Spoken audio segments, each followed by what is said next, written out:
Bueno, más allá del cliché de sexo, drogas y rock and roll, digamos, ¿no? Es decir, son tres cosas que han acompañado al ser humano desde el principio de la especie, digamos, ¿no? Es decir, hay un registro de alteración de la conciencia, lo más antiguo, y de utilización de instrumentos musicales. Hay una flauta que encontraron de 45.000 años, 45, o sea, 35.000 años antes de que la agricultura. Es decir, una flauta con una escala pentatónica en un hueso de mamut, que es la misma escala. Y que daban las 5 notas. Las 5 notas de la pentatónica, de las que se usan en el blues, por ejemplo, hoy en día. Y ya, o sea, ya está con nosotros la música, nos constituye como especie, igual que la búsqueda de la alteración de la conciencia, y el sexo, evidentemente, amalgamando todo eso, motivándolo, siendo descrito por todo eso, siendo buscado. Y tenemos otra cosa en común, aparte de drogas, sexo, rock and roll, que los tres no le haremos asco a tener mucho dinero, pero no consideramos que el éxito de nuestra vida es tener mucho dinero. Y al mismo tiempo hemos ido teniendo suficiente para ir tirando. Estas tres cosas rara vez se contabilizan o coinciden. Hay una cosa que dice Antonio muy bonita, que le escuché decir una vez en una charla, que es que el merecimiento puede no generar el éxito, el hecho de merecerlo, de hacer toda la gestión para merecerlo, puede no generar el éxito, pero trae siempre el amor propio, que es en definitiva lo que estamos buscando, que cada uno estar contento con lo que hace, digamos, ¿no? Totalmente de acuerdo. Porque cuando me preguntan a mí de repente, consejo a nuevos músicos que están empezando, ¿no? Es decir, digo, mira, si quieres no errarle, haz algo que te guste, haz lo que te guste. En la industria de la música, por ejemplo, es muy difícil encontrar a alguien que quiera desarrollar una carrera. La gente quiere tener un éxito en el semestre que viene, ¿no? Interesante. ¿Se plantea así desde el principio? ¿La gente no ve una carrera dentro del mundillo musical a largo plazo? Te la tienes que currar tú, la tienes que Bueno, sacar pero tú adelante. cualquier negocio, ¿no? Sí, pero además, es decir, pero tú tienes que estar de alguna manera dialogar con una estructura que necesita beneficios a corto plazo, y tú a su vez encargarte de que los beneficios a corto plazo de la estructura en la que estás trabajando vayan en sintonía con lo que tú quieres lograr a largo plazo, ¿no? Entonces, por supuesto. Entonces, estrategia. En ese diálogo, de repente, aprender a y ahí es donde siempre lo más fácil es tomar cualquiera de las dos opciones extremistas, es decir, no lo hago en absoluto por no venderme, o me vendo completamente, digamos. Bueno, entonces, pero eso ignorar una y otra vez que el único camino es el del medio. Claro. Y entonces, aunque uno lo tiene y es visible en cada instante, pues uno no quiere, uno es caprichoso, uno ha aprendido a vivir desde un niño que no tenía y lloraba para tener, ¿no? Y entonces, como no sea que te adiestres en la paciencia de lo negativo, te vas a quedar siempre una vez descontento porque has llorado y han venido, y otras descontento porque no vinieron. Estamos educados a estar en una sociedad impaciente, la queremos todo ya. Es curioso, todo ya, sí. ¿Te acuerdas que Jung decía que el ser humano había nacido con un solo defecto de genética, o seguro, que era el cortoplacismo? ¿Cortoplacismo? Cada vez más, además. Que se le daba más valor, que se estaba dispuesto a pagar más dinero por una cosa ahora que por una cosa pasado mañana, aunque esa cosa no la va a usar uno ahora. El problema principal de la ecología es ese, que nadie piensa en el futuro. Muy bien, claro, enormemente rápido. El centro de la ecología, el centro del problema ecológico es que la gente piensa lo que en su rango de vida, y en realidad las decisiones tienen que ser tomadas a 200 años vista, de repente, muchas veces, y nadie piensa a 200 años vista. Los ciclos de los CEO, de los directivos de las compañías, son muy breves porque cambian todo el tiempo entonces nadie se compromete en realidad con nada a largo plazo. Entonces, claro. Y Amarna, tú en una industria tuya donde de repente el foco, de repente como actriz en la pornografía, está más acotado que el del jugador de fútbol todavía, porque son muy pocos años a los que uno se puede dedicar de repente. ¿Cómo haces para hacer un plan a largo plazo de repente de vida o de lo que uno quiere conseguir, por ejemplo, ¿no? Bueno, Me encantan esas preguntas, yo también te las voy a hacer. Por supuesto. Bueno, yo creo que en cualquier profesión en la cual te dediques algo relacionado con tu imagen, tienes que tener claro que hay un periodo de existencia que es limitado, ¿no? En el momento en el que tú gustas al público, eres aceptado, en el momento en el que se te ha pasado el arroz, como quien dice, empiezas dentro de aquel límite, ¿no? Del terreno del borde. Yo a nivel personal me lo planteo como el crear una imagen de marca y no tanto algo relacionado con la industria a la que ahora mismo pertenezco. O sea, la pornografía ni es mi prioridad, aunque sea a lo que me dedico de forma principal. Yo lo que intento hacer es un estudio de mercado y encontrar un nicho en el cual pueda vender mi imagen como Amarna Miller, no como la actriz porno. Aunque ojo, cuidado, que en la sociedad en la que vivimos todavía es complicado desmarcarse de una profesión tan estigmatizada como el trabajo sexual. Me parece muy bien, porque tú vas a conseguir, o intentas, yo creo que sí lo vas a conseguir, ser una empresa que se llama Amarna Miller. Claro. Yo también soy una empresa que se llama Antonio Escotado y él empresa se llama Jorge Lerle. Eso somos unas empresas muy cómodas, pues no somos ni SLs ni SAs, pero lo somos autoempleados. Pero todos, si Antonio también, de alguna manera, tiene entre comillas, bueno, no voy a usar el entrecomillado, pero él también se lo asocia a la historia general de las drogas y luego él se encarga de tomar distancia de eso, o incluyéndolo con cariño, porque es lo que uno ha hecho, lo ama, pero en tomar una distancia para decir, la empresa Antonio Escotado es más que la historia general de las drogas, y la empresa Amarna Miller es más que el periodo de actriz pornográfica, de repente. Exacto, totalmente de acuerdo. ¿Trabajaste con Vidal? No, nunca he trabajado con Nacho Vidal. Buena pregunta. Es que yo le veo a él un poco bruto, creo que o aposta o no. Trata a las mujeres de una forma un poco bruta. También tiene un propagador titánico que le permite... Hola. Este es un caballero, este tiene miedo. Hola, pero qué guapo. Lucas. ¿Cómo se llama? Lucas, el gato Lucas. El gato Lucas. ¡Qué gordo estás! Y ahora me acabo de dar cuenta que tú no eres rubia, tú debes ser pelo colorado. No, yo soy morena, esto es teñido. No, ya, pero es colorado. Es colorado, en efecto, es pelirrojo. Es que soy daltónico, coño. Yo diría que la libido actuada, la libido en busca de orgasmos, muy centrada, o sea, genitalizada, esa tiene una época en la vida siempre sana, y que cuanto mejor la ejercites, pienso yo, pues más tranquilo estás y mejor te va la vida. Contribuye también al amor propio, diría yo. O sea, estar ceñido por orgasmos es mejor que estar ceñido por cilicios. Totalmente de acuerdo. Hablábamos antes de lo importante que es no castrar las fantasías, ¿no? El cómo especialmente, mira, aquí voy a meter un poco de discurso feminista, pero especialmente las mujeres, durante cientos de años se nos ha dicho de qué manera teníamos que amar, teníamos que desear, teníamos que gestionar nuestras emociones, nuestras relaciones personales, y de alguna forma, después de tanto tiempo, tenemos la opción de poder empoderarnos de nuestro cuerpo y de nuestra sexualidad, y es un derecho que tenemos que ejercer de la forma que sea, ¿no? Total, lo que pasa es que sois el mismo porcentaje de la humanidad que hace 500 años.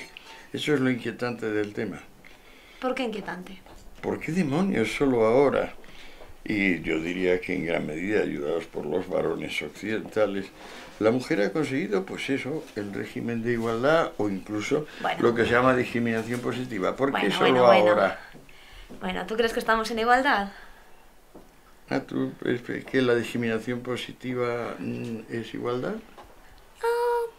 Yo estoy a favor de la discriminación positiva porque no estamos en un estado de igualdad, porque sigamos en una sociedad patriarcal en la cual la mujer está... Y para igualarnos, ¿qué necesitamos, bonita? Una discriminación positiva hasta que podamos llegar a ese punto de igualdad en el cual no estamos todavía. ¿Y tú le ves un plazo a la...?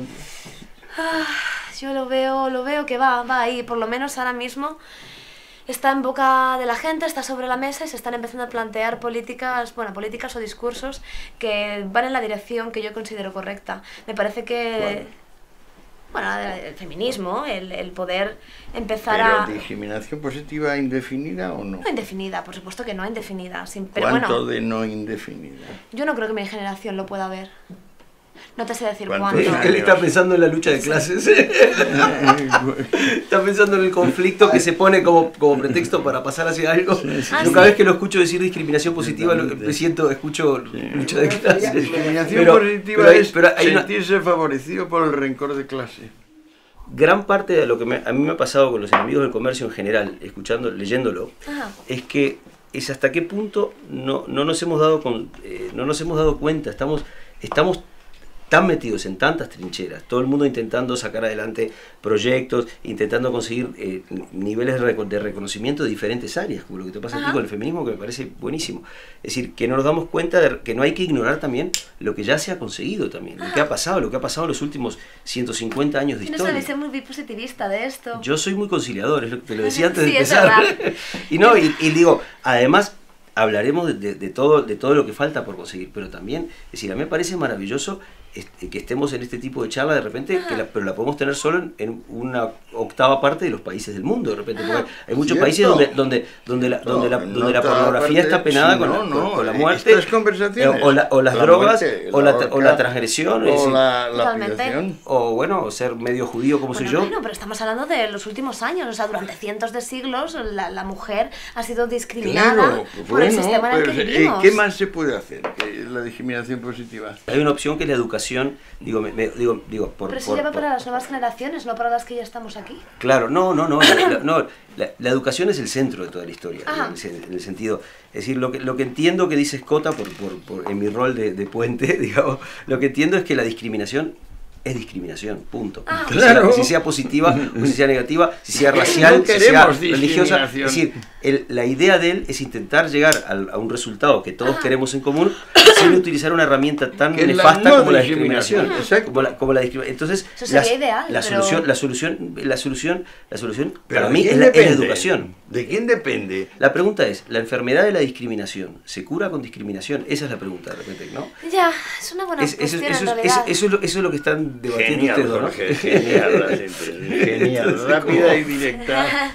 Entonces, yo no lo sé, la verdad que a mí la palabra discriminación no me gusta, ni positivo ni negativo. Ni a los legisladores, es la palabra injusta por excelencia. Porque desvirtúa todo el derecho. Claro. Entonces la pregunta es, hay que tener cuidado a veces con las herramientas que uno utiliza para llegar a un fin, porque el fin no justifica los medios. Ojo por ojo, diente por diente. Claro, sí. Y si el medio es discriminar para llegar a un fin de no discriminación, ¿cómo se va a llegar? Se encuentra uno en un dilema muy grande, ¿no? Pero entonces, a mí me gusta mucho eso, y me gusta que lo saque Antonio también, porque estamos todos acostumbrados a decir que hay discriminaciones buenas y discriminaciones malas. Claro, y yo no sé si estoy acostumbrado, la pregunta digamos, a es, apoyarlo. ¿hay discriminaciones buenas? Esa es la pregunta. No hay ninguna discriminación buena a mi juicio, porque es como decir que el no ser es mejor que el ser, o sea, que el no hacer es mejor que hacer. Yo lo veo así. Entiendo, es interesante. ¿No? Está muy bien.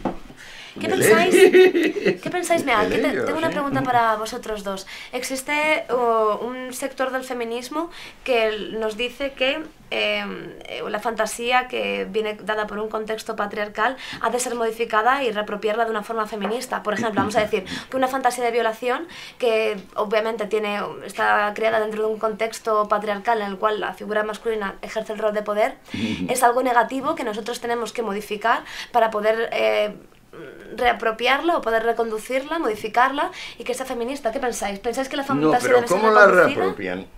Pues yo no tengo ni idea, la verdad, porque yo no creo en este discurso, pero me parecería interesante saber vuestra opinión al respecto. Yo tengo una opinión de eso. Yo lo leí el otro día en la entrevista que leí tuya y me pareció muy interesante porque en realidad, igual que lo que decía Escota de Freud de repente, quien no reconozca que en el acto sexual consensado siempre hay elementos de violencia, pero de violencia concentrada en el sentido, es decir, nadie se horroriza porque alguien tenga una marca de unas uñas aquí, pero si alguien en la calle viene y te araña y te deja una marca, es decir, no es lo mismo que hacerlo consensuado en una cámara. Es decir, hay mucho que es un contexto muy animal y donde entran un montón de fantasías. Yo tuve una, a lo largo de mi vida tuve una época muy espera que te lo traigo. Al principio como demoré en entender que podía incluirse la fuerza física de ambos lados. En el sexo demoré mucho tiempo, porque al principio era todo conciliación, era todo amor, era todo como, era todo tantra, ¿sabes? Era todo tantra, era muy tantra, como muy de estar muy quieto y todo. Y luego uno va cambiando su sexualidad con el tiempo y se da cuenta que vas incluyendo otros elementos. Y la fantasía de violación, es que tarde o temprano, cuando escarbas un poco, es decir, evidentemente, si está dentro del rango de la fantasía, hay un grado que está presente en las personas, no solo en las mujeres, en los hombres también. Pero por fantasía, ¿no? Queremos decir también una imagen a la cual va adherida una carga de líbido.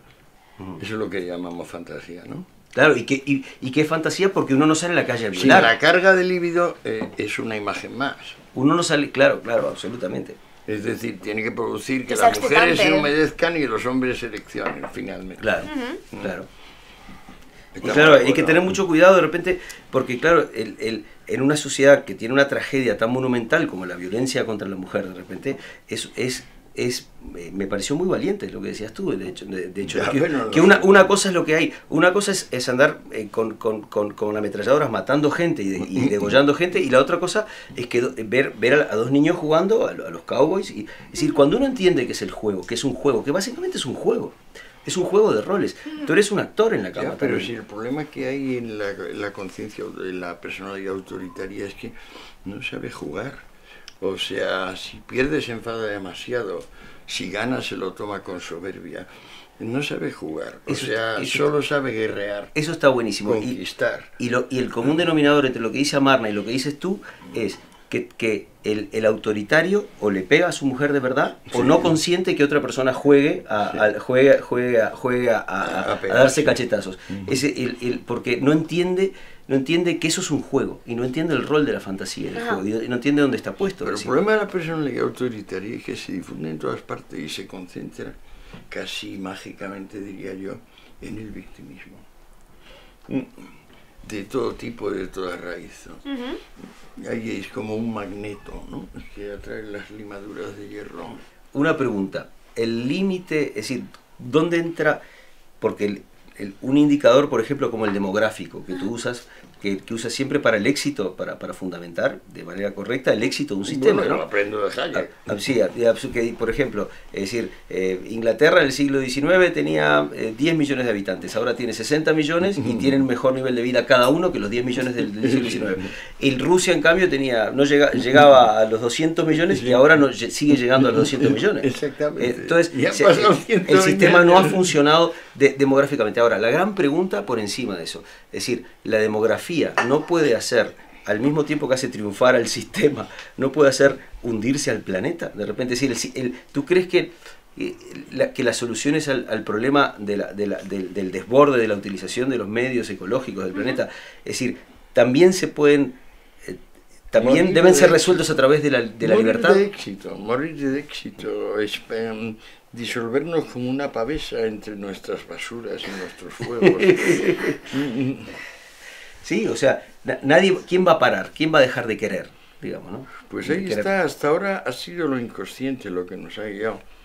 Yo no diría que hay que dejarse guiar ciegamente por lo inconsciente, o sea, por lo que las cosas van siendo. Yo llamaría lo inconsciente lo a posteriori, para ponerlo más clarito. ¿Por qué es a posteriori? ¿Por qué el inconsciente, que uno habitualmente piensa que es como algo dado ya? Como algo dado. No me preguntes eso, pero yo lo veo un poco incoherente, porque si tú defines una cosa como inconsciente es porque realmente no la dominas, no tienes conciencia sobre ella, y entonces tú no la puedes captar a priori. Claro, después, vale. Siempre llega después, siempre viene como una lección. Como una manifestación de lo que resulta que fue. Pudo ser otra cosa, pero fue eso. Claro, no entiendo por qué. Aunque existiera previamente, digamos, claro, te das cuenta. Sin duda existe, pero no para nosotros. O sea, el mundo lo gobierna la veleidad individual del deseo. Eso lo ha gobernado desde siempre, desde siempre, gracias a Dios, porque si no vendrá un tío que nos dirá qué hacer. Y con internet más. Y ese tío, claro, resulta que donde operaban 100 billones de neuronas operan solo las suyas, que casualmente son 231. Y con internet cada vez más, está cada vez más atomizado. Lo mismo pasa, es decir, en vez de ser una gran lucha de una gran batalla de grandes poderes, como era en el mundo de la música, por ejemplo, hace 20 años, una gran discográfica, EMI contra Warner, es decir, ahora en realidad es una guerra de guerrillas, como en todo, ¿no? Y es como se ha atomizado la batalla, ¿no? Y yo creo que además es muy bueno, porque lo que pasa a regir el fluir de las cosas es más difícil de manipular, es más difícil hacerse una estrella hoy en día de lo que era de repente, ¿no? Gracias a Internet. Es decir, porque tú antes tú conseguías seducir a un programador radial, y para que te ponga una canción en su programa en horario central durante un mes, y tenías tu vida resuelta. Entonces era una intriga de palacio más que una guerra de guerrillas, como es hoy en día, ¿no? Y hoy en día tú agarras, si tienes la suerte de colgar en YouTube, de leer a tu sociedad, de entender lo que la sociedad necesita, y colgar algo en YouTube que le llegue a la gente, pues te has abierto una puerta por tu propio camino. Y ahí después empiezas a negociar con los agentes, con YouTube, con Google, con las distribuidoras de contenidos. Es porque la distancia ha sido cancelada. La evolución de las comunicaciones ha cancelado la distancia, de modo que ahora la distancia es moral, personal, temperamental, pero las señales viajan en paquetes gigantescos a la velocidad de la luz, y claro, pues esto es una animalada. Primero, el almacenaje de los paquetes se ha solucionado prácticamente por completo. Tú puedes mandar la Biblia con un algoritmo pequeñito y la pones en cualquier lengua, en cualquier sitio, vamos, en todos los sitios, porque es que ahora resulta que Internet es todos los sitios. No habíamos tenido nunca un todos los sitios. Y entonces es muy difícil, cuando es todos los sitios, monopolizar algo.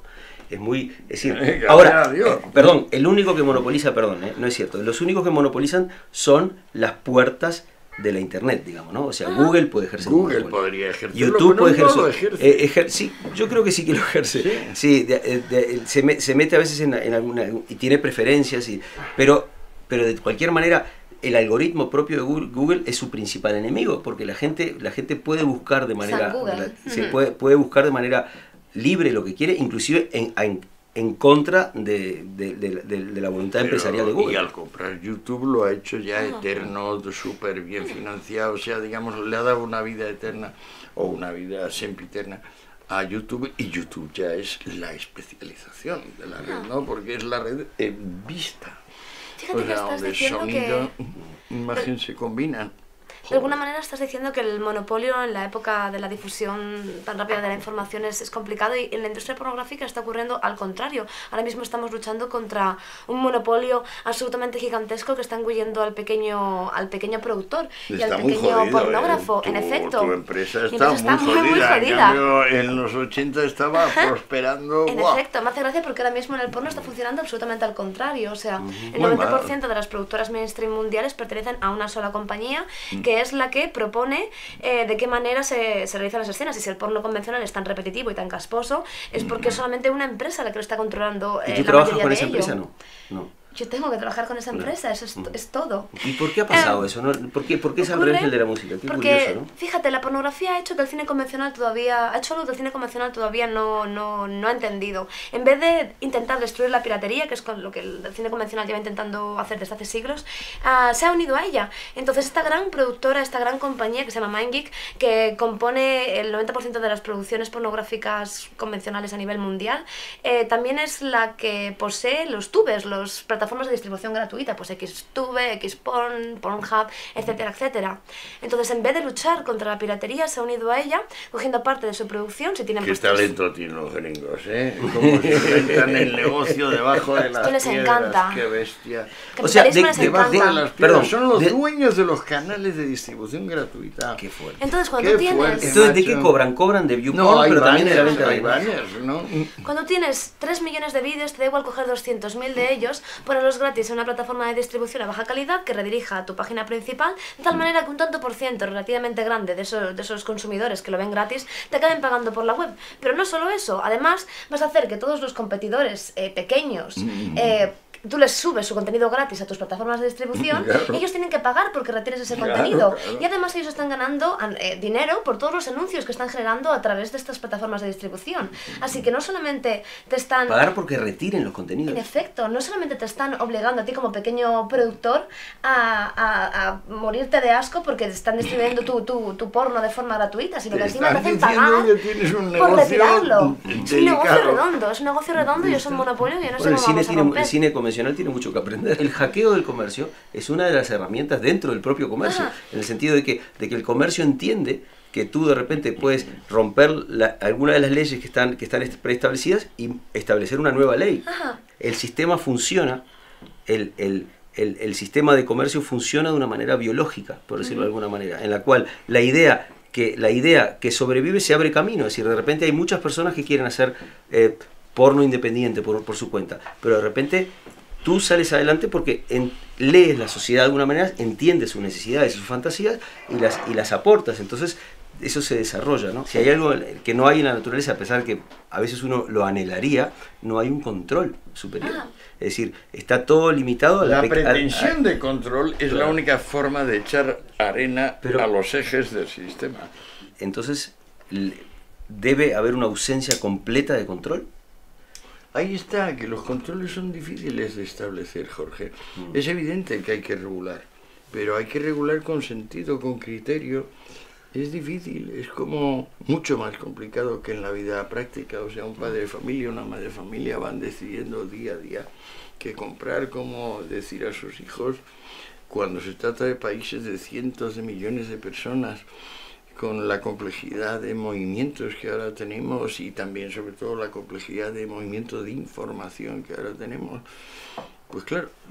Y ese control, Antonio, tiene que ser hecho en una era de centralización de todo, a través de descentralización, pero también a la vez todo el mundo está conectado. No, eso es la integración. Claro, de integración. ¿Tiene que ser hecho atómicamente en cada lugar o tiene que haber una especie de consenso general de lo que se tiene que hacer? No lo sé. Sinceramente no lo sé. Me parece que todo lo que no sea dejar que el organismo inmenso que hemos llegado a formar siga operando solo, siga basándose más en lo inconsciente que en lo consciente, no le va a hacer daño. Cada vez que veamos que realmente lo inconsciente nos lleva a un precipicio, pues tomamos medidas. Pero entre tanto, máxima mano abierta a la espontaneidad, a la innovación, a la creatividad. Y máxima severidad con todos los partidarios de la coagulación, de la obligación de la censura, de la represión del estancamiento. Sí. Digo, en el sector político, ¿tú ves algún político partido que tenga una densidad mayor de expertos que otros? El sector político es el inmovilismo mismo. O sea, es la zona pura del inmovilismo, incluyendo Podemos. O sea, esa es la catástrofe que podemos solucionar con Internet. ¿Con Internet? Sí, porque entonces, digamos, no van a tener la ventaja de que ya lo han la inercia de que ya lo han hecho, están en la pomada. Internet te dice, no, nadie está en la pomada. ¿Sabes cuál es la pomada? El gusto público. Gánate el gusto público. Y esa es la pomada. El ser humano también es decir, ha conseguido un sistema que ha conseguido hacer crecer la renta per cápita 2 puntos por año desde hace 150 años. O sea, hemos triunfado como especie. Hemos triunfado de puta madre. Ahora ya estamos en el lugar de hacernos la siguiente pregunta. Es decir, ¿somos una entidad aislada, la especie, o son nuestros iguales también los árboles? En una manera de decir que hay que empezar a velar porque ya que tenemos el poder de cambio del mundo, necesario. De decir, y yo creo que está pasando también, creo que sinceramente... Hombre, si lo planteas es porque está pasando. No, y porque además hay mucha gente tomando conciencia de eso cada vez más, y creo que el valor de que una empresa, por ejemplo, aparte de ser exitosa, sea también beneficiosa para el porvenir del planeta, es un valor enormemente en alza, de los que ha crecido más en los últimos años. Al principio, es decir, solo sentíamos empatía por las personas que eran, es decir, no nos parecía mal de repente que mataran en el siglo Hace muy XVI, poco. no nos parecía mal que ajusticiaran a una persona que era de una raza diferente de la nuestra, de repente, Sí. porque por diversión, o que se pelearan para Y matarse además entre sí en un círculo. eran infieles. Claro,